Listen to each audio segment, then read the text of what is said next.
Welfare party of ഇന്ത്യയുടെ കോട്ടയം ജില്ലാ പ്രഖ്യാപന സമ്മേളനം ഇവിടെ ഔപചാരികമായി ഉദ്ഘാടനം ചെയ്തുകൊണ്ട് സംസാരിച്ച പാർട്ടിയുടെ ദേശീയ vice president father Abraham Joseph, ഈ സമ്മേളനത്തിൻ്റെ അധ്യക്ഷ പദവി അലങ്കരിക്കുന്ന ബഹുമാന്യനായ പാർട്ടിയുടെ സംസ്ഥാന പ്രസിഡന്റ് കൂട്ടിൽ മുഹമ്മദ് അലി, ഇവിടെ വേദിയിൽ സന്നിഹിതനായിട്ടുള്ള വെൽഫെയർ പാർട്ടി ഓഫ് ഇന്ത്യയുടെ കേരള ഘടകം സംസ്ഥാന ജനറൽ സെക്രട്ടറി ബഹുമാന്യനായ അബ്ദുൽ ഹക്കീം, നമ്മുടെ സംസ്ഥാന വൈസ് പ്രസിഡന്റുമാരായ പ്രേമ പിഷാരടി, അബ്ദുൽ ഹമീദ് വാണിയമ്പലം, പാർട്ടിയുടെ സംസ്ഥാന സെക്രട്ടറിമാരായ ഇ എ ജോസഫ്, അതേപോലെ സംസ്ഥാന വൈസ് പ്രസിഡന്റ് സുരേന്ദ്രൻ കരിപ്പുഴ, സംസ്ഥാന സെക്രട്ടറി ശ്രീജ നെയ്യാറ്റിൻകര, വേദിയിലുള്ള പാർട്ടിയുടെ മറ്റ് സംസ്ഥാന ജില്ലാ ഭാരവാഹികളെ, ഈ മഹത്തായ കോട്ടയം ജില്ലാ പ്രഖ്യാപന സമ്മേളനത്തിൽ പങ്കെടുക്കുവാനെത്തിയിട്ടുള്ള നല്ലവരായ ജനാധിപത്യ വിശ്വാസികളെ, സഹോദരി സഹോദരന്മാരെ, മനുഷ്യ സ്നേഹികളെ, നിങ്ങൾക്കേവർക്കും ഐതിഹാസികമായ ഈ കോട്ടയം ജില്ലയിലെ പാർട്ടിയുടെ പ്രഖ്യാപനം നിറവേറ്റപ്പെടുന്ന ഈ സന്ദർഭത്തിൽ പാർട്ടിയുടെ സംസ്ഥാന കമ്മിറ്റിയുടെ പേരിൽ എൻ്റെ ഹാർദവമായ ജനാധിപത്യ വിപ്ലവ ആശംസകൾ അർപ്പിക്കുകയാണ്. ഇന്ത്യ രാജ്യത്ത് ഒരു പുതിയ രാഷ്ട്രീയ സംസ്കാരം പ്രഖ്യാപിച്ചുകൊണ്ടാണ് വെൽഫെയർ പാർട്ടി രൂപം കൊണ്ടിരിക്കുന്നത്. നമ്മുടെ രാജ്യത്തിൻ്റെ ജനാധിപത്യ അനുഭവങ്ങളുടെ 65 കൊല്ലം അഥവാ 6.5 പതിറ്റാണ്ട് നാം പൂർത്തിയാക്കുമ്പോൾ ഒരു പുതിയ രാഷ്ട്രീയ പാർട്ടി എന്തുകൊണ്ട് രൂപീകരിക്കേണ്ടി വന്നു എന്നതിൻ്റെ കാരണങ്ങളെ സംബന്ധിച്ച്, അത് മുന്നോട്ട് വെക്കുന്ന ലക്ഷ്യങ്ങളെ സംബന്ധിച്ച് വളരെ വിശദമായി അധ്യക്ഷൻ പ്രതിപാദിക്കുകയുണ്ടായി. പ്രിയമുള്ളവർ, നമ്മുടെ രാജ്യം സ്വാതന്ത്ര്യത്തിലേക്ക് പ്രവേശിക്കുമ്പോൾ അത് റിപ്പബ്ലിക് ആയി മാറ്റപ്പെടുമ്പോൾ ലോകത്തെ ജനാധിപത്യ രാജ്യങ്ങളിൽ നിന്ന് തികച്ചും വിഭിന്നമായ വളരെ ഉന്നതമായ മൂല്യങ്ങളും സങ്കല്പങ്ങളും ജനങ്ങൾക്ക് സമർപ്പിച്ചുകൊണ്ടാണ് അത് നിലവിൽ വന്നത്. ജനാധിപത്യത്തെ സംബന്ധിച്ച് ലോകത്തിന് മറ്റേത് ഭൂപ്രദേശങ്ങളിലുമുള്ള ഭരണകൂടങ്ങളും ഭരണകർത്താക്കളും വിഭാവന ചെയ്തതിനേക്കാൾ അധികം അടിസ്ഥാനപരമായ മാനവികമായ മൂല്യങ്ങളെ മുറുകെ പിടിച്ചുകൊണ്ട് മാനവീയതയെ ഒരു അടിസ്ഥാന ദർശനമാക്കി പ്രതിഷ്ഠിച്ചുകൊണ്ടാണ് നമ്മുടെ ജനാധിപത്യം വിളംബരം ചെയ്യപ്പെട്ടത്. അതുകൊണ്ടാണ് ഇന്ത്യൻ ഭരണഘടന, മഹാനായ Baba Saheb doctor B R Ambedkar രചിക്കപ്പെട്ട ഇന്ത്യൻ ഭരണഘടന, അതിന്റെ പ്രിയാമ്പിളിൽ തന്നെ അത് justice, social, economic and political എന്ന് പ്രഖ്യാപിച്ചു. നമ്മുടെ ജനാധിപത്യ ഭരണത്തിന്റെ ഏറ്റവും പ്രഥമ ലക്ഷ്യം എന്ന് പറയുന്നത് നമ്മുടെ രാജ്യത്ത് സാമൂഹ്യവും സാമ്പത്തികവും രാഷ്ട്രീയവുമായ നീതി ഒരു യാഥാർത്ഥ്യമാക്കി മാറ്റുക എന്നതാണ്. വ്യക്തികളും തമ്മിൽ, സമൂഹങ്ങളും തമ്മിൽ തുല്യത ഉറപ്പുവരുത്തുന്ന ഒരു രാഷ്ട്രീയമാണ്, ഒരു ജനാധിപത്യമാണ് നാം വിഭാവന ചെയ്തത്. മാറി മാറി നമ്മുടെ രാജ്യം ദേശീയമായും പ്രാദേശികമായും രാഷ്ട്രീയ പാർട്ടികൾ ഭരിച്ചു കഴിഞ്ഞപ്പോൾ ഇന്ന് എവിടെയാണ് നമ്മുടെ രാജ്യത്തിന്റെ ജനാധിപത്യം എത്തി നിൽക്കുന്നത് എന്ന കാര്യം ഗൗരവമായി പരിശോധിക്കുമ്പോഴാണ് എന്തുകൊണ്ട് ഒരു പുതിയ രാഷ്ട്രീയം ഈ രാജ്യത്ത് ഉയർത്തപ്പെടേണ്ടത് എന്ന കാര്യം നാം ബോധ്യപ്പെടുകയുള്ളൂ. നാം വെൽഫെയർ സ്റ്റേറ്റിനെ സംബന്ധിച്ചാണ് പറഞ്ഞത്. ഇന്ത്യ രാജ്യം മറ്റ് പ്രദേശങ്ങളിൽ വ്യത്യസ്തമായി നമ്മുടെ ഭരണസങ്കല്പമായി ക്ഷേമരാഷ്ട്രം എന്ന തത്വം ഉയർത്തിപ്പിടിച്ച ഒരു രാഷ്ട്രമാണ്. എന്തുകൊണ്ട് ക്ഷേമരാഷ്ട്രം? ഇന്ത്യക്ക് ഒരുപാട് ചരിത്രപരമായ സവിശേഷതകളുണ്ട്. ഇവിടെ ഒരുപാട് ഉപദേശീയതകളും വ്യത്യസ്തങ്ങളായ മതവിഭാഗങ്ങളും വ്യത്യസ്തങ്ങളായ സംസ്കാരങ്ങളും ഭാഷകളും അങ്ങനെയുള്ള വൈവിധ്യങ്ങളുമൊക്കെ നിലവിലിരിക്കുന്ന ഒരു രാജ്യം. ചരിത്രപരമായ കാരണങ്ങളാൽ ജനസംഖ്യയുടെ മഹാഭൂരിപക്ഷം വരുന്ന ജനവിഭാഗങ്ങൾ വംശത്തിൻ്റെയോ വർണ്ണത്തിൻ്റെയും ജാതിയുടെയും ഒക്കെ പേരിൽ അധികാരത്തിൽ നിന്നും അവകാശങ്ങളിൽ നിന്നും മാറ്റി നിർത്തപ്പെട്ട ചരിത്രപരമായ പ്രത്യേകതകളുള്ള ഒരു രാഷ്ട്രമാണ് നമ്മുടേത്. അതുകൊണ്ട് തന്നെ ഈ രാജ്യത്ത് നിലവിൽ വരുന്ന ഒരു ജനാധിപത്യ ഭരണ സംവിധാനത്തിൽ ഇന്ത്യയിലെ കോടിക്കണക്കിന് ജനങ്ങളോട് പ്രതിബദ്ധത ഉള്ളതുകൊണ്ട് ആ പ്രതിബദ്ധത നിറവേറ്റിക്കൊണ്ട് ചരിത്രപരമായ ദൗത്യം നിറവേറ്റിക്കൊണ്ട് അവൻ്റെ വെൽഫെയർ, അവൻ്റെ ക്ഷേമം അത് സങ്കല്പിക്കാൻ വേണ്ടിയുള്ള അടിസ്ഥാനപരമായ മൂല്യങ്ങളും അടിസ്ഥാനപരമായ സങ്കല്പങ്ങളും അവതരിപ്പിക്കുവാൻ നമ്മുടെ രാഷ്ട്രം ബാധ്യസ്ഥമായിരുന്നു. അതുകൊണ്ടാണ് ഇന്ത്യൻ ഭരണഘടന മൗലികാവകാശങ്ങളും 3-ാം ഭാഗത്തെ മൗലികാവകാശങ്ങളും ഭരണഘടനയുടെ 4-ാം ഭാഗത്ത് നിർദ്ദേശ തത്വങ്ങളും വളരെ വ്യക്തമായി ഇന്ത്യൻ സമൂഹത്തിലെ എല്ലാ പൗരന്മാർക്കും സാമൂഹ്യ സമത്വത്തിലും സാമ്പത്തിക സമത്വത്തിലും അധിഷ്ഠിതമായ ഒരു ഭരണ സംവിധാനം നമ്മൾ ആവിഷ്കരിച്ചത്. ഏറ്റവും ഒടുവിൽ യു പി എ അധികാരത്തിൽ വരുന്നതിന് മുമ്പ് ഇന്ത്യ രാജ്യത്തെ കോടീശ്വരന്മാരുടെ കണക്കെടുത്താൽ, ആ ശതകോടീശ്വരന്മാരുടെ പട്ടിക എടുത്താൽ ആ പട്ടിക 10-ൽ താഴെയായിരുന്നുവെങ്കിൽ ഇന്ന് UPA 2 പ്രാവശ്യം ഭരിക്കുമ്പോൾ ഈ 2-ാം ഊഴത്തിൽ ഇന്ത്യയിലെ ശതകോടീശ്വരന്മാരുടെ കണക്ക് അഥവാ പട്ടിക എന്ന് പറയുന്നത് ഏതാണ്ട് 53-ലധികം അത് വർദ്ധിച്ചിരിക്കുകയാണ്. ഈ ശതകോടീശ്വരന്മാർ കോർപ്പറേറ്റ് മാഫിയകളായിട്ടുള്ളവരുടെ കാര്യമല്ല ഞാൻ പറയുന്നത്.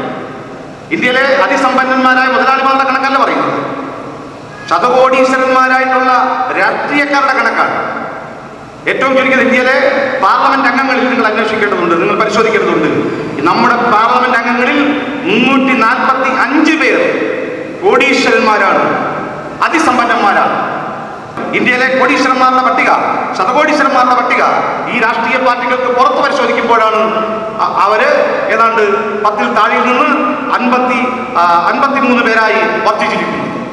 അപ്പൊ നമ്മുടെ രാജ്യത്തിന്റെ ഈ രാഷ്ട്രീയം ഏതാണ്ട് 6.5 പതിറ്റാണ്ട് പിന്നിടുമ്പോൾ നമ്മുടെ രാജ്യത്ത് കോടീശ്വരന്മാരുടെ പട്ടിക ഉയരുന്നു, രാഷ്ട്രീയ നേതാക്കന്മാരായ കോടീശ്വരന്മാരുടെ പട്ടിക വർദ്ധിക്കുന്നു. പക്ഷേ സാധാരണക്കാരൻ, ഈ രാജ്യത്ത് മഹാഭൂരിപക്ഷം വരുന്നവർ, അവർ ഈ രാജ്യത്ത് വരുമാനമില്ലാതെ, മൂലധനമില്ലാതെ, വിഭവങ്ങളില്ലാതെ, തൊഴിലില്ലാതെ ഇന്ന് പട്ടിണിയിലേക്ക് അകപ്പെട്ടുകൊണ്ടിരിക്കുകയാണ്. അതിജീവനം പോലും അപകടത്തിലാവുന്ന രീതിയിലേക്ക് രാജ്യത്തെ സാധാരണക്കാരുടെ ജീവിതം ദുസ്തകമാകുന്ന ഒരു ദേശീയ രാഷ്ട്രീയ അനുഭവമാണ് നമ്മുടെ മുമ്പിലുള്ളത്. നമ്മുടെ ആസൂത്രണ കമ്മീഷൻ ഈ അടുത്ത കാലത്ത് പ്രഖ്യാപിച്ചൊരു കാര്യമുണ്ട്. കേന്ദ്ര ആസൂത്രണ കമ്മീഷൻ പറഞ്ഞ ഒരു കാര്യം, ഇന്ത്യയിലെ ഗ്രാമീണ ജനതയുടെ വരുമാനം, ഒരു ഗ്രാമീണ കുടുംബത്തിന് 26 രൂപ നിത്യവരുമാനം ഉണ്ടെങ്കിൽ അങ്ങനെ വരുമാനമുള്ള ഒരു കുടുംബം നമ്മുടെ എബോവ് പോവർട്ടി ലൈനാണ്, അവൻ സമ്പന്നനാണ് എന്ന്. ഈ രാജ്യത്തെ കോടിക്കണക്കിന് വരുന്ന പട്ടിണി പാവങ്ങളോട് നീതി പുലർത്തുവാനും അവന്റെ സാമൂഹ്യ സുരക്ഷ ഉറപ്പുവരുത്തുവാനും പ്രതിജ്ഞാബദ്ധമായ ഒരു ഭരണകൂടം, അത്തരത്തിലുള്ള പ്രതിജ്ഞാബദ്ധമായ ഭരണകൂടം അതിനുവേണ്ടിയുള്ള കർമ്മപരിപാടികൾ ആവിഷ്കരിക്കുന്നതിൽ വിട്ടുനിന്നുകൊണ്ട് പറയുന്നു 26 രൂപയ്ക്കധികം വരുമാനം, നിത്യവരുമാനമുള്ള ഒരു കുടുംബം അവൻ സമ്പന്നനാണ് എന്ന് നമ്മുടെ ആസൂത്രണ കമ്മീഷൻ പോലും പറയുമ്പോൾ നമ്മുടെ രാജ്യത്തിന്റെ താല്പര്യം, ഭരണാധികാരികളുടെ താല്പര്യം ഈ രാജ്യത്തെ കോടിക്കണക്കിന് നിസ്സഹായരായ സാധാരണക്കാരായ മനുഷ്യരല്ല, നേരെ മറിച്ച് നമ്മുടെ രാജ്യത്തെ കോർപ്പറേറ്റ് മാഫിയകളുടെയും അതിസമ്പന്നന്മാരുടെയും താല്പര്യം സംരക്ഷിക്കുക എന്നതായി മാറിയിരിക്കുന്നു. അതേപോലെ നിങ്ങൾക്കറിയാം, ഇന്ന് ഇന്ത്യയിലെമ്പാടും അറിയാവുന്ന ഒരു വസ്തുതയുണ്ട്. ഇന്ത്യ രാജ്യത്തെ ഇന്ന് വൈദേശിക ബാങ്കിംഗ് സെക്ടറുകൾ ഇന്ത്യയിലേക്ക് വന്നുകൊണ്ടിരിക്കുകയാണ്. വിദേശ ബാങ്കുകളുടെ ഏജൻസികൾ നമ്മുടെ ഇന്ത്യയിലെ ഭരണാധികാരികളെ കണ്ട് പുതിയ ഉടമ്പടികൾ ഏർപ്പെട്ടുകൊണ്ടിരിക്കുന്നു. എന്താണ്?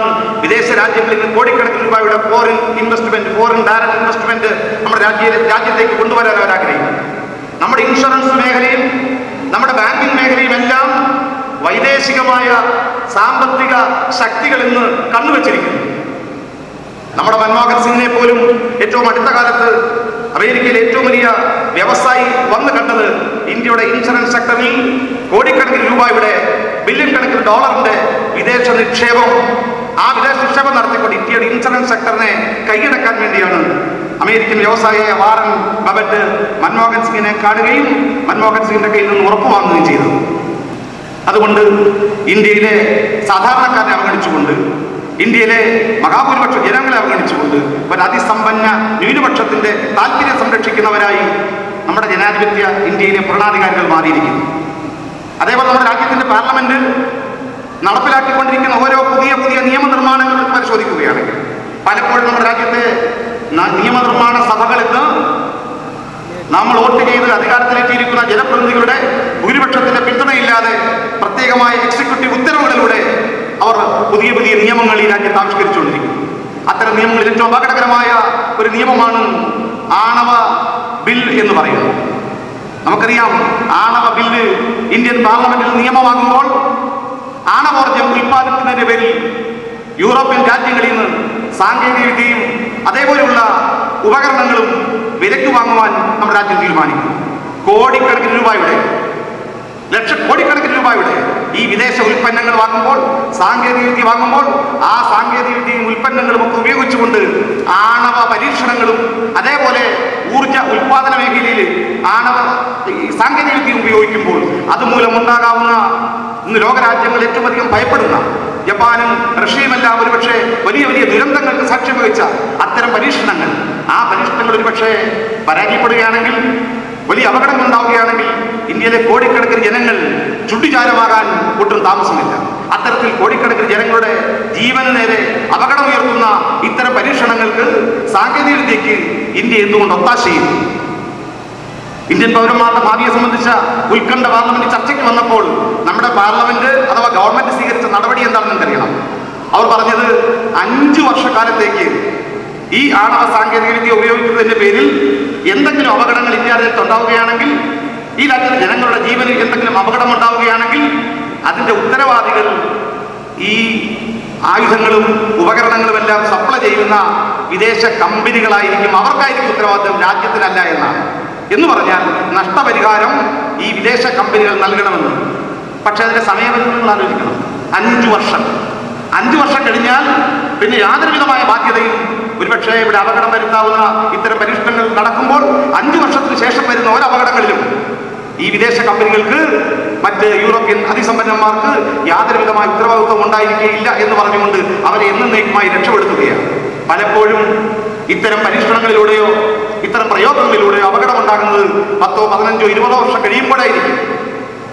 അപ്പൊ അത്തരം അപകടങ്ങളുടെ ഉത്തരവാദിത്തങ്ങളിൽ നിന്ന് ലോകത്തെ വൻ മുതലാളിമാരെ രക്ഷപ്പെടുത്തുന്ന ജനദ്രോഹപരമായ നയമാണ് ഈ ആണവ ബില്ല് നിയമമാക്കുന്നതിലൂടെ കേന്ദ്ര ഭരണകൂടം സ്വീകരിച്ചിരിക്കുന്നത്. അപ്പൊ ജനങ്ങളുടെ ജീവന് യാതൊരു വിലയുമില്ല. നേരെ മറിച്ച് ലോകത്തെ കോർപ്പറേറ്റ് മാഫിയകളെയും സാമ്രാജ്യത്വ മുതലാളിത്ത ഭീമന്മാരെയും എങ്ങനെ സഹായിക്കാം, എങ്ങനെ പിന്തുണയ്ക്കാമെന്നതാണ് നമ്മുടെ മൻമോഹൻ സിംഗിന്റെ നേതൃത്വത്തിലുള്ള ഗവൺമെന്റ് ആലോചിച്ചുകൊണ്ടിരിക്കുന്നത്. അതേപോലെ ഇന്ത്യയിലെ എണ്ണ കമ്പനികളെ കയറൂരി വിട്ടുകൊണ്ടിരിക്കുന്നു. ഈ രാജ്യത്തെ എണ്ണ കമ്പനികൾ പെട്രോളിന്റെയോ ഡീസലിന്റെയോ ഒക്കെ വില നിശ്ചയിക്കാൻ വേണ്ടിയുള്ള അവകാശം സ്റ്റേറ്റിൻ്റെതാകേണ്ടതുണ്ട്. പക്ഷേ ആ അവകാശം കൈയൊഴിയുകയും യഥേഷ്ടം സ്വയം വില നിശ്ചയിക്കുവാനുള്ള അവകാശം നമ്മുടെ രാജ്യത്തെ എണ്ണ കമ്പനികൾക്ക് നൽകുമ്പോഴാണ് അനുദിനം നമ്മുടെ രാജ്യത്ത് പെട്രോൾ വില വർദ്ധിച്ചുകൊണ്ടേയിരിക്കും. അവിടെ സാധാരണക്കാരന് വേണ്ടി ചിന്തിക്കാൻ ഇവിടെ ഭരണാധികാരികളില്ല. എണ്ണ കമ്പനികൾ കോടിക്കണക്കിന് രൂപ അവർ ലാഭം ഉണ്ടാക്കുന്നുവെങ്കിൽ അവർക്ക് ഉണ്ടാകുന്ന ചെറിയ നഷ്ടങ്ങളെ പോലും നികത്തി സംരക്ഷിക്കാനാണ് ഗവൺമെന്റ് പരിശ്രമിച്ചുകൊണ്ടിരിക്കുന്നത്. ഇത്തരത്തിലേക്ക് ഇന്ത്യയിലെ കോടീശ്വരന്മാരെ സംരക്ഷിക്കുന്ന, കോർപ്പറേറ്റുകളെ സംരക്ഷിക്കുന്ന ഒരു നയമാണ് നമ്മുടെ രാജ്യത്ത് സാമ്പത്തിക നീതിയും അതേപോലെ വെൽഫെയർ സ്റ്റേറ്റും വിഭാവനം ചെയ്ത് നമ്മുടെ രാജ്യത്ത് അധികാരത്തിൽ കയറിയ ഭരണാധികാരികൾ ഇന്ന് ആവിഷ്കരിച്ചു കൊണ്ടിരിക്കുന്നത്. അതേപോലെ നിങ്ങൾക്കറിയാം, ഇന്ത്യ രാജ്യം ഒരുപക്ഷെ ഇന്ന് അകപ്പെട്ടിരിക്കുന്ന ഏറ്റവും വലിയ വിപത്ത് ഏതെന്ന് ചോദിച്ചാൽ അത് അഴിമതിയുടേതാണെന്ന് പറയാതിരിക്കാൻ നമുക്ക് സാധിക്കുകയില്ല. അഴിമതി എത്രത്തോളം വളർന്നു എന്ന് പറഞ്ഞാൽ ഇന്ത്യ രാജ്യത്തിന്റെ സമസ്ത മേഖലകളിലും ഭരണത്തിന്റെ എല്ലാ തലങ്ങളിലും ജനാധിപത്യത്തിന്റെ 3 തട്ടുകളിൽ രാഷ്ട്രീയക്കാരൻ അഴിമതിയിൽ മുങ്ങിത്താഴുന്നു. അതേപോലെ നമ്മുടെ രാജ്യത്തെ ബ്യൂറോക്രസി, ഉന്നത ഉദ്യോഗസ്ഥന്മാർ ഒക്കെയും രാജ്യത്തെ ഖജനാവ് കൊള്ളയടിച്ച് അഴിമതിക്ക് രാഷ്ട്രീയക്കാരോടൊപ്പം കൂട്ടുനിൽക്കുന്നവരായി മാറിക്കൊണ്ടിരിക്കുന്നു. നമ്മുടെ സുപ്രീം കോടതി ജഡ്ജിമാരെ സംബന്ധിച്ച് പോലും വെളിപ്പെടുത്തപ്പെട്ടിരിക്കുന്നത് 16ഓളം സുപ്രീം കോടതി ജഡ്ജിമാരിൽ ഏതാണ്ട് 7-8 പേരും അഴിമതി നടത്തിയവരായിരുന്നു എന്ന് പരസ്യമാക്കപ്പെട്ടിരിക്കുമ്പോൾ നമ്മുടെ ജുഡീഷ്യറിയും എക്സിക്യൂട്ടീവും പാർലമെന്റുമെല്ലാം ഇന്ന് അഴിമതിയിൽ മുങ്ങിത്താണുകൊണ്ടിരിക്കുകയാണ്. ലോകരാജ്യങ്ങളെ നാണിപ്പിക്കുന്ന രീതിയിൽ സ്വിസ് ബാങ്കുകളിൽ സ്വന്തം രാഷ്ട്രത്തിന്റെ ഖജനാവ് കൊള്ളയടിച്ച് കോടിക്കണക്കിന് രൂപ നിക്ഷേപിച്ചിരിക്കുന്ന അതിസമ്പന്നന്മാരായ അഴിമതിക്കാരുടെ പട്ടികയിൽ നമ്മുടെ രാജ്യം ഒട്ടും പുറകിലല്ല. അങ്ങനെ ഇന്ത്യയിൽ വിദേശ നിക്ഷേപത്തെ സംബന്ധിച്ച, സ്വിസ് ബാങ്ക് നിക്ഷേപത്തെ സംബന്ധിച്ച വെളിപ്പെടുത്തലുകൾ വിക്ലീസ് പോലുള്ളവർ ഇന്ന് ലോകത്തോട് പറഞ്ഞുകൊണ്ടിരിക്കുന്നു. ഏതാണ്ട് ഓഹരി കുംഭകോണം മുതൽ, പഴയത് പോകട്ടെ, ഓഹരി കുംഭകോണം, ഹർഷദ് മേത്തയുടെ ഓഹരി കുംഭകോണം മുതൽ 2G സ്പെക്ട്രവും കോമൺവെൽത്ത് ഗെയിംസ് വരെയുള്ള അഴിമതിയുടെ മാത്രം കണക്കെടുത്ത് പരിശോധിച്ചാൽ 5 ലക്ഷം കോടിയിലധികം രൂപയാണ് ചുരുങ്ങിയ കാലം കൊണ്ട് നമ്മുടെ രാജ്യത്തെ രാഷ്ട്രീയ പാർട്ടി നേതാക്കന്മാർ അഴിമതി നടത്തിയത്, അഴിമതിയോട് സ്വരൂപിച്ചത്. ഈ രാജ്യത്ത് അഴിമതി അനുദിനം വളർന്നുകൊണ്ടേയിരിക്കുന്നു. ചെറിയ തുകകളല്ല, കോടികളാണ് ഇന്ന് അഴിമതി നടത്തിക്കൊണ്ടിരിക്കുന്നത്. കാരണം ഈ രാജ്യത്ത് ഇന്ന് ഒരു നവ മുതലാളിത്ത ഒരു കാലഘട്ടമാണ്. ആ ഒരു കാലഘട്ടത്തിൽ ഈ രാജ്യത്ത് കോർപ്പറേറ്റ് മാഫിയകൾ തളിച്ചുകൊടുന്ന ഒരു കാലഘട്ടമാണ്. അതുകൊണ്ട് അഴിമതികൾ ഇന്ന് കോടികളുടെ രൂപത്തിലാണ്, ലക്ഷക്കണക്കിന് കോടികളുടെ രൂപത്തിലാണ്. ഈ രൂപത്തിൽ അഴിമതി ഈ രാജ്യത്തെ വലിഞ്ഞു മുറുക്കിക്കൊണ്ടിരിക്കുമ്പോൾ ഇന്ത്യയിലെ സാധാരണക്കാരുടെ ജനാധിപത്യ സ്വപ്നങ്ങൾ അത് അട്ടിമറിക്കപ്പെട്ടുകൊണ്ടിരിക്കുന്നു. ഒരു ഭാഗത്ത് നമ്മുടെ ജനാധിപത്യത്തെ അപകടത്തിലാക്കിയിട്ടുണ്ട്. അഴിമതി തളിച്ചു വളരുകയും നമ്മുടെ രാജ്യത്തെ സാധാരണക്കാരന് സമ്പത്തിൽ നിന്നും അധികാരങ്ങളിൽ നിന്നും അവകാശങ്ങളിൽ നിന്നും അവൻ മാറ്റിനിർത്തപ്പെടുകയും ചെയ്യുന്ന ഒരു ദേശീയമായ ദുരന്തം. ഇത് അവിടെ മാത്രമല്ല, നമ്മുടെ പ്രാദേശികമായ നമ്മുടെ സംസ്ഥാനങ്ങളിൽ പോലും അഴിമതികളുടെ ഇത്തരം കഥകളാണ്, പരമ്പരകളാണ് നമുക്ക് പറയാം. കൊച്ചി മെട്രോയുടെ നിർമ്മാണം ഏറ്റെടുക്കുവാൻ DMRC തയ്യാറായപ്പോൾ ആ DMRCക്കോ അല്ലെങ്കിൽ ഈശ്വരനോ ആ ചുമതല ഏൽപ്പിക്കാതെ ആഗോള ടെൻഡറിന്റെ പേരിൽ എന്തിനാണ് കേരളം ഭരിക്കുന്ന ഭരണാധികാരികൾ പുതിയ സാമ്പത്തിക ശക്തികളെ തേടുന്നത് എന്ന്, പുതിയ ടെൻഡറുകൾ തേടുന്നത് എന്നുള്ള കാര്യമൊന്നും വിശദീകരിക്കേണ്ട കാര്യമില്ല. അപ്പോൾ അത്തരം ഒരുപാട് അഴിമതികൾ പ്രാദേശികമായി നമുക്ക് പറയുവാനുണ്ട്. തൊട്ടയൽ സംസ്ഥാനമായ കർണാടക ഭരിച്ച ഒരു രാഷ്ട്രീയ പാർട്ടിയുടെ ഏറ്റവും പ്രധാനപ്പെട്ട നേതാക്കന്മാർ ഇന്ന് അഴിമതി ആരോപണ ശിക്ഷ അനുഭവിച്ചുകൊണ്ടിരിക്കുകയാണ്, അല്ലെങ്കിൽ വിചാരണ നേരിട്ടുകൊണ്ടിരിക്കുകയാണ്. അഴിമതിയെ സംബന്ധിച്ച് ഞാൻ കൂടുതൽ നീട്ടുന്നില്ല. രാജ്യം ഒരു ഭീകരമായ അഴിമതിയുടെ പിടിയിൽ മുറുകിക്കൊണ്ടിരിക്കുന്നു. അതേപോലെ നമ്മുടെ രാജ്യത്ത് വർഗീയത എന്ന് പറയുന്നത് ഇന്ന് ഈ രാജ്യത്ത് പെരുകിക്കൊണ്ടിരിക്കുകയാണ്. രാഷ്ട്രീയ അധികാരം സ്ഥാപിച്ചെടുക്കുവാൻ തങ്ങളുടെ സ്ഥാപിതമായ അധികാര സ്വപ്നങ്ങൾ അത് സാക്ഷാത്കരിക്കാൻ വേണ്ടി ജനങ്ങളെ മതത്തിന്റെയും ജാതിയുടെയും പേരിൽ തമ്മിലടിപ്പിച്ചുകൊണ്ട്, ജനങ്ങളെ വംശഹത്യയ്ക്ക് വിധേയമാക്കിക്കൊണ്ട് രാഷ്ട്രീയ അധികാരം കൈയാളാൻ ശ്രമിക്കുന്ന വർഗീയവാദികളായ ഭരണാധികാരികൾ നമ്മുടെ രാജ്യത്ത് ഇന്ന് വളർന്നുകൊണ്ടേയിരിക്കുന്നു. അതിന്റെ ഏറ്റവും അപകടകരമായ തെളിവാണ് ഒരുപക്ഷെ ഗുജറാത്തിൽ നിന്ന് നമ്മൾ കേട്ടത്. ഗുജറാത്തിൽ ഒരു വംശീയവാദിയായ ഒരു ഫാസിസ്റ്റ് രാഷ്ട്രീയക്കാരന് അധികാരത്തിലേക്ക് വരാൻ 2500ഓളം ഇന്ത്യൻ ന്യൂനപക്ഷ സമുദായത്തിൽപ്പെട്ട, പ്രത്യേകിച്ച് മുസ്ലിം സമുദായത്തിൽപ്പെട്ട 2500 ഇന്ത്യൻ പൗരന്മാരെ കൊന്നൊടുക്കിക്കൊണ്ടാണ്, അവരുടെ വംശഹത്യ നടത്തിക്കൊണ്ടാണ് ഗുജറാത്തിൽ ഫാസിസ്റ്റ് ശക്തികൾക്ക്, വർഗീയ ശക്തികൾക്ക് അധികാരത്തിൽ വരാൻ കഴിയുന്നത്. അതേപോലെ ഈ രാജ്യത്തെ ഭൂരിപക്ഷം വരുന്ന ജനങ്ങൾ നമ്മുടെ ജനാധിപത്യത്തിൽ, നമ്മുടെ രാഷ്ട്ര നിർമ്മാണ പ്രക്രിയയിൽ പങ്കെടുക്കേണ്ട, അതിൽ സഹകരിക്കേണ്ട, അതിന്റെ അവകാശങ്ങൾ അനുഭവിക്കേണ്ട ഒരു വലിയ വിഭാഗം ജനങ്ങളെ ഭീതിയിലും അരാജകത്വത്തിലും അവരെ തളച്ചിടുവാൻ, അവരുടെ മേൽ വർഗീയതയുടെയും ഭീകരതയുടെയും മുദ്ര കുത്തിക്കൊണ്ട് നമ്മുടെ രാജ്യത്ത് അവരെ വേട്ടയാടിക്കൊണ്ടിരിക്കുന്നു. വളരെ ക്രൂരമായ മനുഷ്യാവകാശ ലംഘനങ്ങൾക്ക് നമ്മുടെ രാജ്യം സാക്ഷ്യം വഹിച്ചുകൊണ്ടിരിക്കുകയാണെന്നുള്ള വസ്തുത നിങ്ങൾ അറിയേണ്ടതുണ്ട്. ജനാധിപത്യം വിളംബരം ചെയ്ത സാഹോദര്യവും സമത്വവും സ്വാതന്ത്ര്യവും നീതിയും വിളംബരം ചെയ്ത നമ്മുടെ രാജ്യത്ത് ഇന്ന് ലക്ഷക്കണക്കിന് പൗരന്മാരിന്ന് വേട്ടയാടപ്പെട്ടുകൊണ്ടിരിക്കുന്നു. നമ്മുടെ രാജ്യത്ത് സ്ഫോടന പരമ്പരകൾ നടത്തുന്നതിനെ കുറിച്ച് നിങ്ങൾക്കറിയാം. ആരാണ് സ്ഫോടനങ്ങൾ നടത്തുന്നതെന്നും ആരാണ് അതിന്റെ പിന്നിൽ പ്രവർത്തിക്കുന്നതെന്നൊക്കെയുള്ള കാര്യങ്ങൾ എത്രയോ ഇന്ന് വെളിവാക്കപ്പെട്ടിരിക്കുന്നു. പ്രജ്ഞാ സിംഗ് താക്കൂറിനെ പോലെയുള്ള, സ്വാമി അസിമാനന്ദനെ പോലെയുള്ള വർഗീയവാദികൾ, ഫാസിസ്റ്റുകൾ ഒരു ഭാഗത്ത് ആസൂത്രിതമായി നമ്മുടെ രാജ്യത്തെ നഗരങ്ങളിൽ അവര് സ്ഫോടനങ്ങൾ നടത്തുമ്പോൾ ആ സ്ഫോടനങ്ങൾ ആസൂത്രണം ചെയ്ത വർഗീയവാദികൾ രക്ഷപ്പെടുകയും അതിന്റെ ഉത്തരവാദിത്വം നമ്മുടെ രാജ്യത്തെ നിരപരാധികളായ ചില സമുദായങ്ങളുടെ മേൽ സ്ഥിരമായി വെച്ചുകൊണ്ടുകയും അങ്ങനെ അവരെ ഭീകരന്മാരെന്ന് മുദ്രകുത്തി ഉന്മൂലനം ചെയ്യുകയും ചെയ്യുന്ന ഭരണകൂട നടപടികൾ പോലും നമ്മുടെ രാജ്യത്ത് നിന്നൊരു യാഥാർത്ഥ്യമാണ്. ഇതൊക്കെ നമുക്ക് വിസ്മരിക്കാൻ സാധിക്കുകയില്ല. പ്രിയമുള്ളവരെ, നമ്മുടെ രാജ്യത്ത് വർഗീയ ലാഭം ഒരുപക്ഷെ സ്വാതന്ത്ര്യാനന്തര ഇന്ത്യയിൽ തന്നെ ഏറ്റവും ചുരുങ്ങിയത് 10,000-ലധികം വർഗീയ കലാപങ്ങളാണ് നടന്നത്. ഈ വർഗീയ കലാപങ്ങളെല്ലാം ഹോമിക്കപ്പെടുന്നത് ഈ രാജ്യത്തെ സാധാരണക്കാരന്റെ ജീവിതമാണ്, ന്യൂനപക്ഷങ്ങളുടെ ജീവിതമാണ്. ഒറീസയുടെ തെരുവോരങ്ങളിൽ ക്രൈസ്തവരായ അഥവാ സ്വാതന്ത്ര്യത്തിന് വേണ്ടി ഒരുപക്ഷെ പുതിയ മതങ്ങൾ സ്വീകരിക്കുന്ന ഇന്ത്യൻ പൗരന്മാരെ എങ്ങനെയാണ് വർഗീയവാദികൾക്ക് വേട്ടയാടാൻ പറ്റുന്നത്, എങ്ങനെയാണ് അവരെ കൊലപ്പെടുത്താൻ കഴിയുന്നത്? അപ്പൊ ഈ രാജ്യത്തെ ക്രൈസ്തവ, മുസ്ലിം, ന്യൂനപക്ഷ വിഭാഗങ്ങൾ ഈ രാജ്യത്ത് ഫാസിസ്റ്റ് ശക്തികളുടെ അക്രമത്തിന് വിധേയരായി പടഞ്ഞു ഭരിക്കുമ്പോൾ അവരെ സംരക്ഷിക്കാൻ കഴിയുന്ന യാതൊരുവിധമായ ഉപാധികളും നമ്മുടെ ഭരണകൂടം സ്വീകരിക്കുന്നില്ല. പലപ്പോഴും നമ്മുടെ രാജ്യത്തെ ഭരണകൂടത്തിന്റെ ഉപകരണങ്ങളുമെല്ലാം വർഗീയവാദികൾ കൂട്ടുനിൽക്കുകയാണ് ചെയ്യുന്നത്. അതേപോലെ നിങ്ങൾക്കറിയാം, നമ്മുടെ രാജ്യത്ത് അഴിമതിക്കെതിരെ ഈ രാജ്യത്ത് ഉയർന്നു വന്ന ഏറ്റവും പുതിയ ചില സമരരൂപങ്ങളുണ്ട്. ആ സമരരൂപങ്ങൾ നയിച്ച വ്യക്തികൾ, ഹസാരെ പോലുള്ളവർ ഏതാനും ദിവസങ്ങളിൽ പക്ഷേ അഴിമതിക്കെതിരെ പുതിയ ലോക്പാൽ ജനലോക്പാലിന് വേണ്ടി 5 or 10 ദിവസം നിരാഹാരം കിടന്നപ്പോൾ നമ്മുടെ രാജ്യത്ത് പ്രളയം ഉണ്ടാവുകയുണ്ടായി. നമ്മുടെ പാർലമെന്റിൽ ഒച്ചപ്പാടുണ്ടാവുകയുണ്ടായി. ലോകത്തിന്റെ രാജ്യത്തിന്റെ പൊതു മനസാക്ഷി അതിനനുസൃതമായി ഉണരുകയുണ്ടായി. പക്ഷേ 11 വർഷക്കാലം ഈറോം ചാനു ശർമ്മള എന്ന് പറയുന്ന ഒരു സ്ത്രീ നിരാഹാരം കിടക്കുകയാണ്, നിരാഹാര സമരം നടത്തുകയാണ്. എന്താണ്? നോർത്ത് ഈസ്റ്റിൽ കഴിഞ്ഞ 28 വർഷക്കാലമായി അവിടുത്തെ ആദിവാസി ഗോത്ര സമൂഹങ്ങളെ വെടിവെച്ചു കൊല്ലുവാനും അവരുടെ സ്ത്രീകളെ ബലാത്സംഗം ചെയ്യുവാനും പട്ടാളത്തിന് പ്രത്യേകമായ വിശേഷ അധികാരം കൊടുക്കുന്ന നിയമം, ഇന്ത്യൻ ആർമിയുടെ ഈ വിശേഷ അധികാരം special power army force special power act പിൻവലിക്കണമെന്ന് പറഞ്ഞുകൊണ്ട് ഇറോം ശർമ്മ നിരാഹാരം കിടന്നിട്ട് നമ്മുടെ രാജ്യത്തെ പൊതുവികാരം ഉണരുന്നില്ല. നേരെ മറിച്ച് അഴിമതിക്കെതിരെ അന്നാഗാസാരി സമരം ചെയ്യുമ്പോൾ ലോകത്ത് വലിയ പ്രളയം ഉണ്ടാകും. ഇതൊക്കെ തമ്മിലുള്ള വൈരുദ്ധ്യം നാം മനസ്സിലാക്കേണ്ടതുണ്ട്. അപ്പൊ ജനാധിപത്യത്തിൽ സാധാരണക്കാരന്റെ കാശ്മീരിലാണെങ്കിലും നോർത്ത് ഈസ്റ്റിലാണെങ്കിലും നിരപരാധികളെ വെടിവെച്ച് കൊല്ലുന്ന ഒരു ഭീകര നിയമം പിൻവലിക്കണമെന്ന് പറഞ്ഞാൽ അതിനെ പിന്തുണയ്ക്കുവാൻ ഇവിടെ ആൾക്കാരില്ല. നേരെ മറിച്ച് അഴിമതി എതിർക്കപ്പെടേണ്ട ഒരു കാര്യമാണ്. വെൽഫെയർ പാർട്ടിയെ സംബന്ധിച്ചിടത്തോളം അഴിമതി വിമുക്തമായ, വർഗീയ വിമുക്തമായ, വളരെ സംശുദ്ധമായ ഒരു മൂല്യാധിഷ്ഠിത രാഷ്ട്രീയമാണ് വെൽഫെയർ പാർട്ടി മുന്നോട്ട് വെക്കുന്നത്. പക്ഷേ അഴിമതിയുടെ പേരിൽ ഉയർത്തപ്പെടുന്ന പുതിയ സമരങ്ങൾക്ക് പിന്നിൽ എങ്ങനെയാണ് നമ്മുടെ അതിസമ്പന്നന്മാരായ കോർപ്പറേറ്റ് മാഫിയകൾ പണം ചൊരിയുന്നത് എന്നുള്ള കാര്യം തീർച്ചയായും നാം പരിശോധിക്കേണ്ടതുണ്ട്.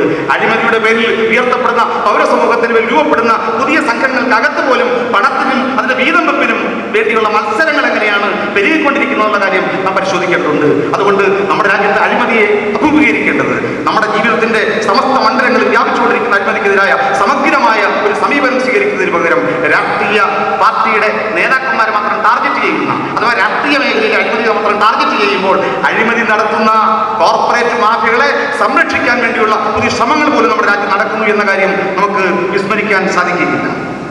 അങ്ങനെ ഈ രാജ്യത്ത് വർഗീയതയും മനുഷ്യാവകാശ ലംഘനങ്ങളും അതേപോലെ അഴിമതിയുമെല്ലാം വർദ്ധിച്ചുകൊണ്ടേയിരിക്കുന്ന ഒരു സാഹചര്യത്തിൽ കോർപ്പറേറ്റ് മാഫിയകൾ ഈ രാജ്യത്തിന്റെ എല്ലാ മേഖലകളിലും പിടിമുറുക്കിക്കൊണ്ടിരിക്കുകയാണ്. നമ്മുടെ കേരളത്തിൽ പോലും സാധാരണക്കാരന്, പാവപ്പെട്ടവന് അവന് കൊടുക്കാൻ ഇവിടെ ഭൂമിയില്ല.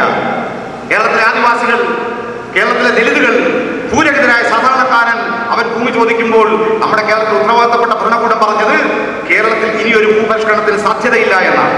ഇവിടെ കൊടുക്കുവാൻ ഭൂമിയില്ല എന്നാണ്. അതുകൊണ്ടാണ് ചെങ്ങറയിൽ ഒരു തുണ്ട് ഭൂമി പോലും ഇല്ലാത്ത, മരിച്ചാൽ മനുഷ്യരെ കുഴിച്ചിടാൻ 6 അടി മണ്ണില്ലാതെ സ്വന്തം വീട്ടുമുറ്റത്ത് മനുഷ്യരെ കുഴിച്ചിടേണ്ട സാധാരണക്കാരൻ ഒരു തുണ്ട് ഭൂമിക്ക് വേണ്ടി, കൃഷിഭൂമിക്ക് വേണ്ടി സമരം നടത്തിയപ്പോൾ ആ സമരത്തെ പരിഹസിക്കുകയും അടിച്ചമർത്താൻ ശ്രമിക്കുകയാണ് നമ്മുടെ കേരളം ഭരിക്കുന്ന ഭരണാധികാരികൾ ചെയ്തതെന്നുള്ള കാര്യം നിങ്ങൾ അറിയേണ്ടതുണ്ട്. അതേപോലെ ചിന്നക്കനാലിലും ആറളത്തും അങ്ങനെ കേരളത്തിൽ ഇവിടെയും ആദിവാസികൾ ഭൂമിക്ക് വേണ്ടിയുള്ള പോരാട്ടത്തിലാണ്. ആ ഭൂമിക്ക് വേണ്ടിയുള്ളവന്റെ പോരാട്ടത്തോട് അനുഭാവപൂർവമായ സമീപനമല്ല നമ്മുടെ ഭരണാധികാരികളും രാഷ്ട്രീയ പാർട്ടികളും സ്വീകരിച്ചുകൊണ്ടിരിക്കുന്നത്. അതുകൊണ്ടാണ് ഭൂമി ചോദിച്ച മുത്തങ്ങയിലെ ആദിവാസികളെ വെടിവെച്ചു കൊന്നത്. അതുകൊണ്ടാണ് ഭൂമി ചോദിക്കുന്ന ആദിവാസികളെ ഇന്ന് അവന്റെ സമരങ്ങളെ അട്ടിമറിച്ചുകൊണ്ട് ആദിവാസികളുടെ സമരങ്ങളെ ഹൈജാക്ക് ചെയ്യാൻ വേണ്ടി കേരളത്തിലെ ചില രാഷ്ട്രീയ പാർട്ടികൾ, ഇടതുപക്ഷ പാർട്ടികൾ ഇന്ന് മത്സരിച്ചുകൊണ്ടിരിക്കുന്നത്. പക്ഷേ ആദിവാസികൾക്കും ദലിതർക്കും ഭൂമിയില്ല എന്നൊരു യാഥാർത്ഥ്യമാണ്. കേരള ലാൻഡ് റീഫോം ആക്ട് അഥവാ ഭൂപരിഷ്കരണ നിയമം നടപ്പിലാക്കിയിട്ട് 55 കൊല്ലം കഴിയുന്നു. ജന്മിത്തം അവസാനിപ്പിച്ചു എന്ന് വിളംബരം ചെയ്തിട്ട് പക്ഷേ 25,000-ഓളം ദലിത് ആദിവാസി വിഭാഗങ്ങൾ, 25,000-ഓളം കുടുംബങ്ങൾ ഇന്ന് ലക്ഷം വീട് കോളനികളിൽ താമസിക്കുകയാണ്. ലക്ഷം വീട് കോളനികളിലാണ്. അവർക്ക് വീടുകളില്ല, അവന് കൂരയില്ല, അവന് വീടുകളില്ല, അവന് വസ്തുവില്ല. അതേപോലെ കേരളത്തിന്റെ സാധാരണക്കാരൻ ഏത് ജാതിയിൽപ്പെട്ടവരാകട്ടെ, നമ്മുടെ രാജ്യത്തെ കർഷകരും കർഷക തൊഴിലാളികളും ഈ രാജ്യത്ത് അനുദിനം ഇന്ന് ഒരുപക്ഷേ തകർക്കപ്പെട്ടുകൊണ്ടേയിരിക്കുകയാണ്. വിദർഭം മുതൽ വയനാട് വരെ, വയനാട് ജില്ലാ സമ്മേളനം ഇന്നലെ ഞങ്ങൾ നടത്തുമ്പോൾ ആ ജില്ലാ സമ്മേളനം നടക്കുന്ന ഇന്നലെ പോലും ഒരു കർഷകൻ ജീവനൊടുക്കുകയുണ്ടായി. കാരണം ബാങ്കിൽ നിന്ന് വായ്പയെടുത്ത് കൃഷി നടത്തുകയും നഷ്ടം സംഭവിക്കുകയും അവസാനം അയാൾ ആത്മഹത്യ തിരഞ്ഞെടുക്കുകയും അങ്ങനെ അയാളുടെ ഭാര്യയും 2 മക്കളും അങ്ങനെ വഴിയാധാരമാവുകയും ചെയ്തിരിക്കുന്നു. ഇത് ഒരു നിത്യസംഭവമായി മാറിയിരിക്കുന്നു. എന്തുകൊണ്ടാണ് നമ്മുടെ രാജ്യത്ത് കർഷകന്മാർ, ലക്ഷക്കണക്കിന് കർഷകരാണ് ഇന്ത്യ രാജ്യത്ത് ആത്മഹത്യയിലേക്ക് പോയിക്കൊണ്ടിരിക്കുന്നത്? എന്തുകൊണ്ട് നമ്മുടെ രാജ്യത്ത് ജനങ്ങളുടെ പുരോഗതിക്ക് വേണ്ടിയും നാടിനു വേണ്ടിയും വിയർപ്പൊഴുക്കുന്ന നമ്മുടെ കർഷകരെ, ഒരു കാർഷിക സമ്പദ് ഘടന നിലനിൽക്കുന്ന നമ്മുടെ രാജ്യത്ത്, പക്ഷേ അവരെ സംരക്ഷിക്കാൻ വേണ്ടിയുള്ള അടിസ്ഥാനപരമായ നയങ്ങൾ നമ്മുടെ രാജ്യത്ത് ആവിഷ്കരിച്ച് നടപ്പിലാക്കുന്നില്ല. നമ്മുടെ കേരളത്തിൽ പോലും ഒരുപക്ഷേ കേരളത്തിന്റെ നെല്ലറയായി വാഴ്ത്തപ്പെടുന്ന കുട്ടനാട് ഇന്ന് തേങ്ങുകയാണ്. കുട്ടനാടിന്റെ ഗ്രാമങ്ങളിൽ, കുട്ടനാടിന്റെ പാടങ്ങളിൽ നെല്ലുകൾ വിളഞ്ഞുകൊണ്ട് കേരളത്തിന് മുഴുവൻ ജീവിക്കുന്ന ജീവിക്കാൻ കഴിയുന്ന, ഭക്ഷിക്കാൻ കഴിയുന്ന നെൽവിളകൾ ഉൽപ്പാദിപ്പിച്ച കുട്ടനാട്, ഇന്നവിടെ കുട്ടനാട് കർഷകരിൽ നിന്ന് ഒരുപക്ഷെ കുട്ടനാട്ടിലെ കാർഷിക സമ്പദ്ഘടനയിൽ നിന്ന് ഇന്റൻസീവ് കെയർ യൂണിറ്റിൽ കിടന്ന് പ്രത്യേക പരിചരണം അർഹിക്കുന്ന രോഗിയെ പോലെ നമ്മുടെ സ്വാമിനാഥന്റെ പാക്കേജിന്റെ മുമ്പിലാണ്. പ്രത്യേക പാക്കേജുകൾ. കാരണം എന്താ? കർഷകർക്ക് പിടിച്ചു നിൽക്കാൻ സാധിക്കുന്നില്ല. കാരണം നമ്മുടെ രാജ്യത്തെ കൃഷിഭൂമിയും നമ്മുടെ രാജ്യത്തെ വയലുകളുമെല്ലാം റിയൽ എസ്റ്റേറ്റ് മാഫിയകൾക്കും സ്പെഷ്യൽ എക്കണോമിക് സോണിനും കോർപ്പറേറ്റുകൾക്കും തീരെഴുതി കൊടുക്കുമ്പോഴാണ് പാവപ്പെട്ട കർഷകരും അവരെ ആശ്രയിച്ചുകൊണ്ട് ജീവിക്കുന്ന കർഷക തൊഴിലാളികൾക്കും പരിരക്ഷ കൊടുക്കാൻ കഴിയുന്ന രീതിയിലേക്കുള്ള ഒരു കാർഷിക നയം നമ്മുടെ രാജ്യത്ത് ഇപ്പോഴില്ല. അതുകൊണ്ട് കർഷക വിരുദ്ധമായ, കർഷക തൊഴിലാളി വിരുദ്ധമായ, ജനവിരുദ്ധമായ ഗവൺമെന്റിന്റെ നയങ്ങളാണ് കർഷകരെയും കർഷക തൊഴിലാളികളെയും അപകടത്തിലാക്കുന്നത്. ഒരു വൈരുദ്ധ്യം കൂടി ഞാൻ സൂചിപ്പിക്കട്ടെ. കർഷകന് നഷ്ടപരിഹാരം കൊടുക്കാൻ ഒരുപക്ഷെ പരിശ്രമിക്കുന്ന കേരളത്തിലെ ഗവൺമെന്റുകൾ കർഷകൻ തൊഴിൽ കൊടുത്താൽ മാത്രം ശരീരം കൊണ്ട് അധ്വാനിച്ച് ജീവിക്കുന്ന കർഷക തൊഴിലാളികൾക്ക് കോമ്പൻസേഷൻ കൊടുക്കുന്നതിനെ കുറിച്ച് പോലും അവരാലോചിക്കുന്നില്ല എന്ന് പറയുമ്പോൾ കുട്ടനാടൻ പാടങ്ങളിൽ പണിയെടുത്ത കർഷക തൊഴിലാളികളുടെ ജീവൻ ഇന്ന് അപകടത്തിലാണ്, ജീവിതം ഇന്ന് അപകടത്തിലാണ്. ഇങ്ങനെയുള്ള ഒരുപാട് കാര്യങ്ങൾ നമുക്ക് പറയുവാനുണ്ട്. പുതിയമുള്ളവരെ, കേരളത്തിന്റെ സമ്പദ്ഘടനയ്ക്ക് എന്ത് സംഭവിച്ചിരിക്കുന്നു? ഇന്ന് പച്ചക്കറിക്ക് വേണ്ടി തമിഴ്നാട്ടിലെ വണ്ടികളെ നോക്കി നമ്മൾ കാത്തിരിക്കുമ്പോൾ, അതേപോലെ പച്ചരിക്ക് വേണ്ടി ആന്ധ്രയിൽ നിന്ന് ലോറികൾ നമ്മൾ കാത്തിരിക്കുമ്പോൾ നമ്മുടെ ആഭ്യന്തരമായ ഭക്ഷ്യോത്പാദന രംഗം തകർന്നടിഞ്ഞിരിക്കുന്നു. നമ്മുടെ പൊതുമേഖലാ സ്ഥാപനങ്ങൾ അതെല്ലാം നഷ്ടത്തിലായിരിക്കുന്നു. നമ്മുടെ പബ്ലിക് സെക്ടർ, ഈ രാജ്യത്തെ സാധാരണക്കാരന് പങ്കാളിത്തം ലഭിക്കണമെങ്കിൽ, അവന്റെ മക്കൾക്ക് ജോലി ലഭിക്കണമെങ്കിൽ നമ്മുടെ പൊതുമേഖല ലാഭകരമായി നിൽക്കേണ്ടതുണ്ട്. നമ്മുടെ പൊതുമേഖല ഇവിടെ ശക്തിപ്പെടേണ്ടതുണ്ട്. പക്ഷേ ദേശീയമായും പ്രാദേശികമായും നമ്മുടെ ഭരണകൂടങ്ങൾ സ്വീകരിച്ച നയങ്ങളുടെ ഫലമായി നമ്മുടെ പബ്ലിക് സെക്ടർ ഇന്ന് തൊലഞ്ഞിരിക്കുന്നു. ഇത്തരത്തിലേക്ക് നമ്മുടെ ജനാധിപത്യ സ്വപ്നങ്ങൾ മുഴുവൻ താറുമാറാക്കപ്പെടുമ്പോൾ തീർച്ചയായും ഇതിനൊരു പരിഹാരം ആവശ്യമാണ്. ഇന്ത്യയുടെ ജനാധിപത്യത്തിന്റെ നമ്മുടെ ദേശീയ നേതാക്കന്മാരും നമ്മുടെ ഭരണഘടനാ ശില്പികളും വിഭാവന ചെയ്ത ആ ജനാധിപത്യത്തെ തിരിച്ചു കൊണ്ടുവരുവാനും ആ ജനാധിപത്യ സങ്കല്പങ്ങളുടെ സാക്ഷാത്കാരത്തിനുമായി ഒരു ജനകേന്ദ്രീകൃതമായ പുതിയ രാഷ്ട്രീയം തീർന്നു വരേണ്ടതുണ്ട്. ഇവിടെയാണ് വെൽഫെയർ പാർട്ടി പ്രസക്തമാകുന്നത്. നമ്മുടെ കേരളത്തിൽ പോലും മുന്നണി ഭരണത്തിന്റെ പേരിൽ ഇടതു വലത് മുന്നണികൾ ഏതാണ്ട് അരനൂറ്റാണ്ട് കാലമായി ഭരിക്കുമ്പോൾ കേരളത്തിലെ ദലിതരും ആദിവാസികളും സാധാരണക്കാരും ഇന്ന് അവകാശങ്ങളില്ലാതെ, അവന് നിലനിൽപ്പില്ലാതെ അവരുടെ ജീവിതം ബുദ്ധിമുട്ടിലേക്ക് നീങ്ങുമ്പോൾ കേരളത്തിലെ ജാതി പ്രമാണിമാർ പറയുന്നത് എന്താണ്? ഞങ്ങളുടെ മനസ്സ് വായിക്കുന്നവർക്ക്, കഴിഞ്ഞ ദിവസം നിങ്ങൾ കേട്ടില്ലേ, ചങ്ങനാശ്ശേരി നിന്നുകൊണ്ട് ഒരു പ്രമാണി പറയുകയാണ്, ഞങ്ങളുടെ ഈ ജാതി നേതാക്കന്മാരുടെ, ആ ജാതിയിൽപ്പെട്ട സാധാരണക്കാരെ പ്രതിദാനം ചെയ്തുകൊണ്ടല്ല, ഈ ജാതി നേതാക്കന്മാരുടെ മനസ്സ് വായിക്കുന്നവർക്ക് മാത്രമേ കേരളം ഭരിക്കാൻ പറ്റുകയുള്ളൂ എന്ന്. അപ്പോ നമ്മുടെ കേരളത്തിലെ രാഷ്ട്രീയം പോലും ഇന്ന് ജാതി മതശക്തികൾ പങ്കുവെക്കുന്നു. ഒരു സാമുദായികതയാണ്, ഒരു ജാതീയതയാണ് ജനാധിപത്യത്തിന്റെ രാഷ്ട്രീയത്തിന്റെ പേരിൽ നമ്മുടെ രാജ്യത്ത് വളർന്നു വരുന്നത്. ഇത് അപകടകരമായ ഒരു സവിശേഷതയാണ്. ഇവിടെ ഒരു പൗരസമൂഹം ആവശ്യമാണ്. ജാതിക്കും മതത്തിനും അതീതമായി കേരളത്തെക്കുറിച്ച് ചിന്തിക്കുന്ന, കേരളത്തിന്റെ പുരോഗതിയെ കുറിച്ച് ചിന്തിക്കുന്ന ഒരു പൗരസമൂഹം, ഒരു പൊതുസമൂഹം ഉയർന്നു വരേണ്ടതുണ്ട്. മനുഷ്യൻ അവകാശങ്ങൾ നേടിയെടുക്കേണ്ടത് ജാതിയുടെയും വംശത്തിന്റെയും മതത്തിന്റെയും പേരിൽ സംഘടിച്ചുകൊണ്ടല്ല, അതിനപ്പുറത്ത് പൗരന്മാരെന്ന നിലയിൽ ഒന്നിച്ചു നിൽക്കാൻ ഒരു പൊതുവായ മൂല്യവ്യവസ്ഥയുടെ അടിസ്ഥാനത്തിൽ, ദർശനത്തിന്റെ അടിസ്ഥാനത്തിൽ ഒന്നിച്ചു നിൽക്കുവാനും, എന്നിട്ട് എല്ലാ വിഭാഗം ജനങ്ങളുടെ അവകാശങ്ങൾ സംരക്ഷിക്കാൻ കഴിയുന്ന പങ്കാളിത്തത്തിൻ്റെതായ ഒരു ജനാധിപത്യത്തെ വിഭാവന ചെയ്തുകൊണ്ടാണ്, അത്ര സംസ്കാരം വളർത്തിക്കൊണ്ടാണ് അവകാശങ്ങൾ സംരക്ഷിക്കേണ്ടതുണ്ട്. പ്രിയമുള്ളവരെ, ഞാൻ ചുരുക്കാൻ ആഗ്രഹിക്കുന്നു, ഇന്ത്യൻ ഡെമോക്രസി എന്നൊരു അപകടത്തിലാണ്. നമ്മുടെ രാജ്യം മഹാനായ ബാബാ സാഹിബ് ബി ആർ അംബേദ്കറും മൗലാന മുഹമ്മദ് അലിയുമെല്ലാം വിഭാവന ചെയ്ത ഡെമോക്രസിയുടെ സങ്കല്പങ്ങൾ അപകടത്തിലാകുമ്പോൾ ന്യൂനപക്ഷം വരുന്നൊരു അതിസമ്പന്ന വിഭാഗവും കോർപ്പറേറ്റ് മാഫിയകളും അതേപോലെ ഒരു വരണ്യവർഗവും കൂടി അധികാരത്തിൽ കയറിയിരുന്നുകൊണ്ട് അവന്റെ ആധിപത്യങ്ങൾക്കും അവന്റെ സ്വകാര്യ താല്പര്യങ്ങൾക്ക് വേണ്ടി നമ്മുടെ രാഷ്ട്രത്തെ മാറ്റിക്കൊണ്ടിരിക്കുമ്പോൾ ഈ രാഷ്ട്രത്തിന്റെ അധികാരം ജനങ്ങൾക്ക് വേണ്ടി പുനഃസ്ഥാപിക്കേണ്ടതുണ്ട്. ജനപക്ഷമായ രാഷ്ട്രീയം ഉയർന്നു വരേണ്ടതുണ്ട്. വേദനിക്കുന്നവരുടെ പക്ഷത്ത് നിന്നുകൊണ്ട്, പാവപ്പെട്ടവരുടെ പക്ഷത്ത് നിന്നുകൊണ്ട് ഈ രാജ്യത്ത് ഒരു പുതിയ രാഷ്ട്രീയം, അതാണ് വെൽഫെയർ പാർട്ടി ഉയർത്തുന്നത്. ഇത് ആധിപത്യത്തിന് വേണ്ടിയുള്ളതല്ല, അധികാരം കിട്ടിയാൽ അഴിമതി നടത്താൻ വേണ്ടിയല്ല, നേരെ മറിച്ച് അധികാരം എന്ന് പറയുന്നത് എല്ലാ വിഭാഗം ജനങ്ങൾക്കും വികസനവും വളർച്ചയും നീതിയും ഉറപ്പുവരുത്തുന്ന ഒരു അനുഭവമാക്കി മാറ്റാനുള്ള പരിശ്രമമാണ് വെൽഫെയർ പാർട്ടി പരിശ്രമിക്കുന്നത്. അതുകൊണ്ട് നമ്മുടെ കേരളം പോലും ജാതി മത സങ്കുചിതമായ ഒരു രാഷ്ട്രീയത്തിലേക്ക് തിരിയുമ്പോൾ മഹാനായ ശ്രീനാരായണ ഗുരുവും സഹോദരയ്യപ്പനും മഹാത്മാ അയ്യങ്കാളിയും എല്ലാം ഉയർത്തിയ മനുഷ്യ കേന്ദ്രീകൃതമായ നവോത്ഥാന മൂല്യങ്ങളുടെ തുടർച്ചയേറ്റെടുക്കാൻ ഒരു പുതിയ രാഷ്ട്രീയം, അതാണ് വെൽഫെയർ പാർട്ടി ഉയർത്തുന്നത്. അതുകൊണ്ട് അവസാനമായി ഡെമോക്രസി എന്ന് പറയുന്നത് അധികാരത്തിലേക്ക് കയറിയിരിക്കുന്ന ന്യൂനപക്ഷത്തിന്റെ ഭരണതാണ്ഡവമല്ല എന്നും, നേരെ മറിച്ച് ഇന്ത്യയിലെ കോടിക്കണക്കിന് ജനങ്ങൾക്ക് വേണ്ടി അക്ഷരാർത്ഥത്തിൽ അധികാരം ഒരു ഭരണനിർവഹണമായി, ഭരണനിർവഹണത്തിൽ എല്ലാവർക്കും പങ്കെടുക്കാൻ കഴിയുന്ന രീതിയിലേക്ക്, ഒരു ന്യൂനപക്ഷത്തിന്റെ കരങ്ങളിലേക്ക് ചുരുങ്ങാതെ എല്ലാവരുടെയും അഭിപ്രായങ്ങളും എല്ലാവരുടെയും ആഗ്രഹങ്ങളും പ്രതിഫലിക്കുന്ന, എല്ലാവർക്കും അന്തിമമായി നീതി ലഭിക്കുന്ന ഒരു ഗവർണൻസിനെ സംബന്ധിച്ച, ഒരു ഭരണനിർവഹണത്തെ സംബന്ധിച്ച ഉദാത്തമായ ജനാധിപത്യ സങ്കല്പങ്ങൾ വെച്ചുകൊണ്ടാണ് നമ്മൾ വെൽഫെയർ പാർട്ടിക്ക് രൂപം കൊടുക്കുന്നത്.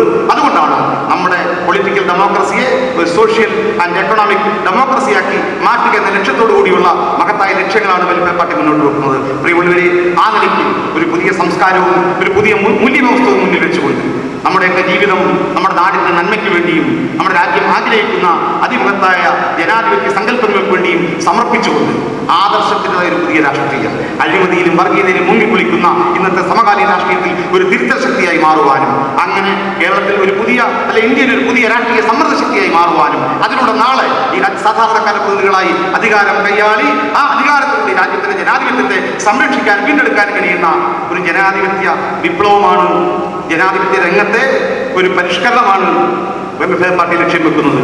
തീർച്ചയായും ഈ രാഷ്ട്രീയം ഏറ്റെടുക്കേണ്ട ബാധ്യത സാമൂഹ്യ പ്രതിബദ്ധതയുള്ള പൗരന്മാരുടെ ഉത്തരവാദിത്തമാണ്.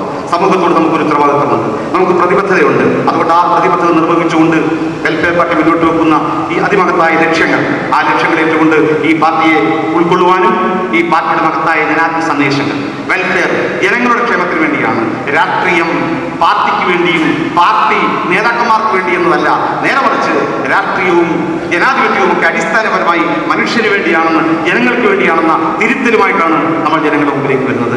ഈ രാഷ്ട്രീയത്തെ ഏറ്റെടുക്കണം, ഇതിനെ വളർത്തുവാൻ നിങ്ങളെല്ലാവരും ആത്മാർത്ഥമായി പരിശ്രമിക്കുകയും കോട്ടയം ജില്ലയിൽ നമ്മുടെ പാർട്ടി ഇന്ന് ചുരുങ്ങിയ സമയം കൊണ്ട് 9ാമത്തെ ജില്ലാ കമ്മിറ്റിയായി വെൽഫെയർ പാർട്ടിയുടെ കോട്ടയം ജില്ലാ കമ്മിറ്റി പ്രഖ്യാപിക്കപ്പെടുമ്പോൾ കോട്ടയം ജില്ലയിൽ നമ്മുടെ രാഷ്ട്രീയത്തെ ഏറ്റെടുത്തുകൊണ്ട് ഒരു മഹാശക്തിയെ നമ്മുടെ പാർട്ടിയെ വളർത്താൻ ഏവർക്കും കഴിയട്ടെ എന്ന് ആശംസിച്ചുകൊണ്ട് നമ്മുടെ പാർട്ടിയുടെ കോട്ടയം ജില്ലയിലെ ഭാരവാഹികളായി തിരഞ്ഞെടുക്കപ്പെട്ട വ്യക്തികളുടെ പേരുകൾ ഞാനിവിടെ നിങ്ങളുടെ അനുമതിയോടുകൂടി വായിക്കുകയാണ്. കോട്ടയം ജില്ലാ കമ്മിറ്റിയുടെ പ്രസിഡന്റായി നാം തിരഞ്ഞെടുത്തിരിക്കുന്നത് അഡ്വക്കേറ്റ് ജോൺസൺ ചങ്ങനാശ്ശേരിയാണ്. അദ്ദേഹം ഇവിടെ വേദിയിൽ ഇപ്പോഴില്ല. കുടുംബത്തിലുണ്ടായ ഒരു മരണത്തെ തുടർന്ന് അദ്ദേഹത്തിന് അടിയന്തിരമായി മരണാനന്തര ചടങ്ങിൽ പങ്കെടുക്കേണ്ടത് ഉള്ളതുകൊണ്ടാണ് നമ്മുടെ അനുമതി വാങ്ങി അദ്ദേഹം അവിടേക്ക് പോയിട്ടുള്ളത്. ഈ പ്രോഗ്രാം കഴിയുന്നതിന് മുമ്പ് അദ്ദേഹം വരും എന്ന് പറഞ്ഞിട്ടുണ്ട്. അതുകൊണ്ട് നമ്മുടെ പ്രസിഡന്റായി അഡ്വക്കേറ്റ് ജോൺസൺ ചങ്ങനാശ്ശേരിയെ തിരഞ്ഞെടുപ്പ് വിവരം അറിയിക്കുന്നു. അദ്ദേഹം എത്തുന്നതാണ്. നമ്മുടെ ബഹുമാന്യനായ ജില്ലാ ജനറൽ സെക്രട്ടറിയായി തെരഞ്ഞെടുത്തിരിക്കുന്നത് Muhammad Ali K Erumel.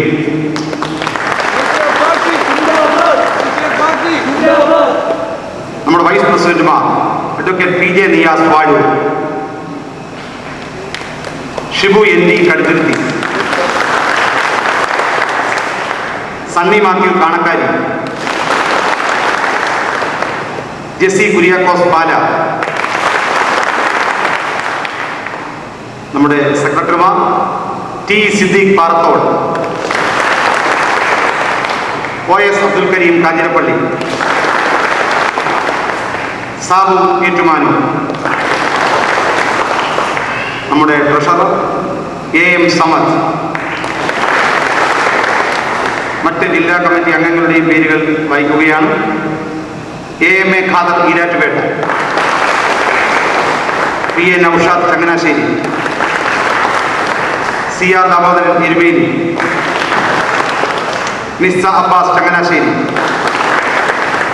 Thajudheen Thalayolapuram, Afsal K Kottayam, Rajeena Khader Kottayam, Sadiq K K Erattupetta, കോടി കുര്യാക്കോസ് പാല,